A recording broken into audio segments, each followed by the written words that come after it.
Alrighty, my last tool is called Human BioDigital or BioDigital Human. It goes to humanbiodigital.com. So the biggest thing with this one is I can't really see any of their results. So I can have them show it to me when they're done, but there's not going to be a separate screen to see how many attempts they do or anything like that because the free version only allows you to explore it. If you want to assign, readings or things like that, you have to pay for it. But I still think this is going to be a really cool and neat interactive tool for my anatomy kids. So I chose this because while you can explain or give kids physical models, just kind of seeing everything in the human body can be so much more beneficial for students than just kind of sitting there talking to them. So you can go down by region and you get a bunch of different ones. Anatomy by system, so you can click on auditory systems, cardiovascular, reproductive, respiratory. It just shows a lot of the cool, again, things that you can see. So you get cross sections and microanatomy, origin insertions. And the big one for me was anatomy quizzes. So kids can quiz themselves ahead of time, and then when I have it on a quiz, they are not seeing it for the first time. They can again get a little more practice.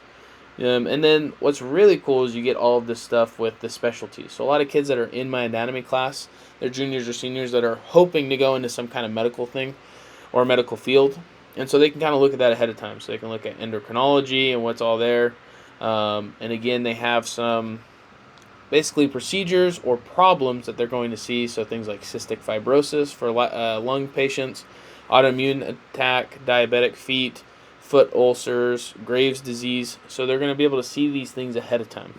I'm going to use this primarily for them to review. Like I said, I can't really get it myself, but I can have them go through it and then show me that they've at least went through it once to see what they learned.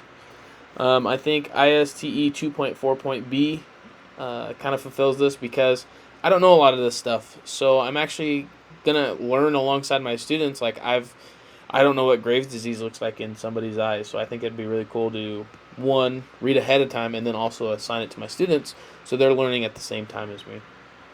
I'm just really cool to one get a 3D model so you can go in here and mess around with it. But they are simulations, so they're releasing stuff. You kind of see where it goes.